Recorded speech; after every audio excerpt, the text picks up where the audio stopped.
Assalamualaikum warahmatullahi wabarakatuh.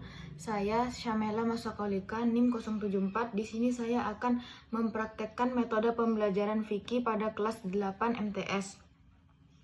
Di sini saya mengambil bab 3, yaitu tentang puasa fardu dan puasa sunnah. Saya menggunakan metode mind mapping. Yang pertama, mind mapping adalah metode belajar dengan cara membuat peta konsep yang akan dipelajari. Dengan mind mapping, kalian dapat lebih mudah membuat pola visual dan grafis sehingga rangkuman materi dapat kalian bayangkan di awal sebelum membaca seluruh materi yang ada. Dengan demikian, seluruh materi akan mudah diingat, menurut Grasindo tahun 2017. Kemudian, saya memilih metode ini karena metode ini memudahkan guru dalam menjelaskan materi dan memudahkan peserta didik dalam memahami materi yang ada dengan cepat. Metode ini juga asik dan cenderung tidak membosankan sebab dirangkai dengan singkat namun mencakup secara keseluruhan. Dan adanya kreasi-kreasi mind mapping semakin membuat siswa semakin tertarik dan semangat dalam pembelajaran. Baik, di sini saya akan menjelaskan tentang kekurangan dan kelebihan mind mapping. Yang pertama, saya akan menjelaskan kelebihan mind mapping terlebih dahulu. Mind mapping ini memiliki kelebihan yaitu lebih mudah melihat gambaran materi secara keseluruhan. Kemudian yang kedua, membantu otak untuk mengatur, mengingat, membandingkan, dan menghubungkan. Kemudian memudahkan penambahan informasi yang baru. Pengkajian ulang dapat dilakukan lebih cepat, serta setiap peta itu memiliki sifat-sifat yang unik. Jadi, mind mapping ini tidak terlalu membosankan, karena kan mind mapping itu banyak macamnya. Ada mind mapping seperti peta konsep, kemudian mind mapping paragraf, mind map bab, jadi nggak terlalu membosankan. Kemudian juga ada mind mapping silabus, jadi tergantung gurunya mau menggunakan yang mana agar peserta didik itu tidak bosan dalam pembelajaran.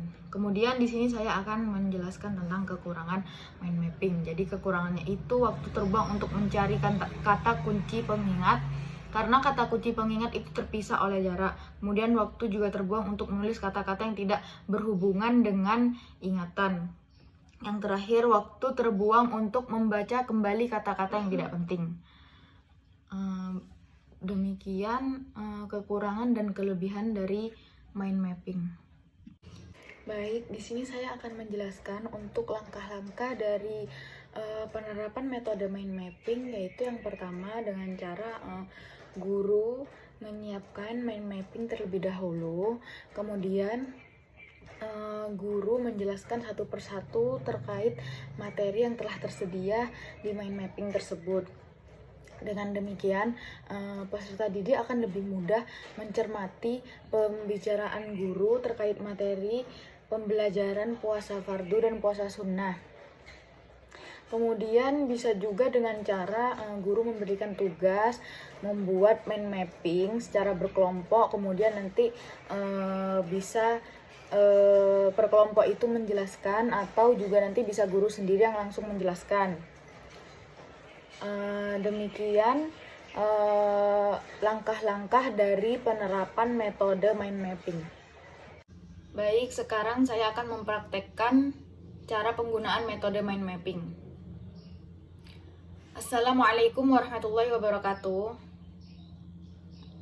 Bagaimana kabar adik-adik hari ini? Alhamdulillah.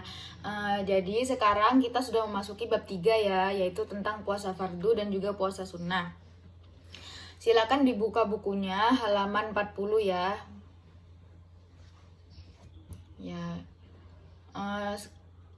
Perhatikan di sebelah sini.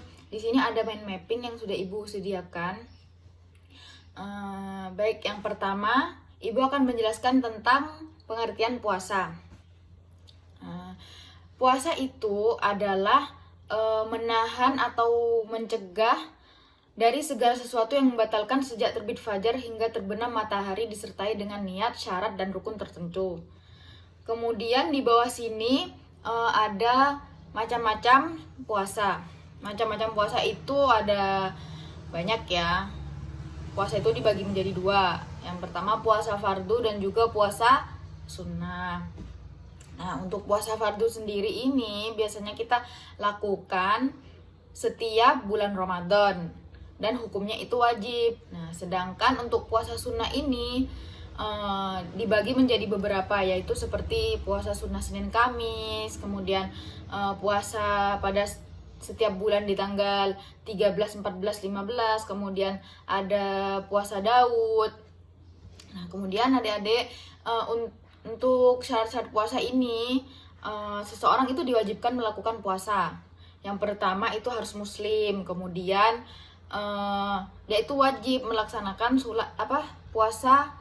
puasa wajibnya. Jika sunnah itu kan hukumnya boleh dikerjakan dan boleh tidak dikerjakan. Dan jika ditinggalkan itu tidak dosa.